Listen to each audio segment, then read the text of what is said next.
كاتي وفراولاتي عاملين ايه؟ يا رب كلكم تكونوا بخير. النهارده جايبه لكم بقى حاجه لعلاج ايه الحبوب اللي بتبقى موجوده هنا كده في الجبهه، او الفسافيس الصغيره اللي بتبقى موجوده في الجبهه.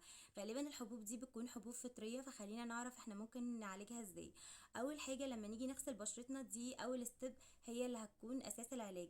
طيب الستيب الاولى دي هنستخدم فيها ايه؟ هنستخدم فيها ده نيزا بيكس. انا قلت لكم قبل كده على نيزا بيكس ان هو حلو جدا للقشره، بس كمان هو ليه استخدامات تانية زي علاج الحبوب الفطريه. فعلاج الحبوب الفطريه اول خطوه فيه ان احنا نستخدم حاجه تقدر ان هي تموت الفطريات اللي موجوده اصلا، اللي هي مسببه للحبوب دي. طيب احنا اساسا بيحصل لنا الحبوب دي ليه؟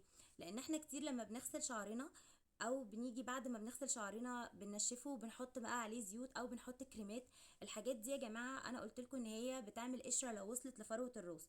تمام. طيب القشره دي بتكون فطر، فالفطر دوت انت مجرد ما القشره دي ابتدت ان هي مثلا تعملي ايدك كده في شعرك وتبتدي انك تحطي مثلا ايدك كده هنا على اورتك، فانت كده بتنقلي الفطريات الموجوده هنا بتنقليها هنا.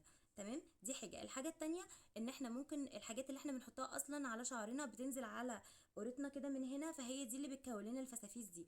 فاحنا لو استخدمنا نيزا بيكس دوت بجد هيقضي على الحبوب الفطريه دي في خلال اسبوع. طب نستخدمه ازاي؟ نستخدمه مره الصبح اول ما نصحى، وكمان هنستخدمه مره تانية بالليل قبل ما ننام. هما مرتين في اليوم بس، ونستخدمه على المنطقه اللي هي فيها الحبوب. بلاش نجيبه على بقيه وشنا، لان بقيه وشنا كده ممكن ينشف جامد. فانتي لو بشرتك اي نوع تاني، بشره مثلا جافه، بشره عاديه، ممكن هي تلاقي فيها قشور او بشرتك تبتدي تلتهب. فاحنا هنستخدمه بس على المنطقه اللي هي فيها الحبوب الفطريه، ونستخدم بقى الغسول بتاعنا عادي على بقيه وشنا.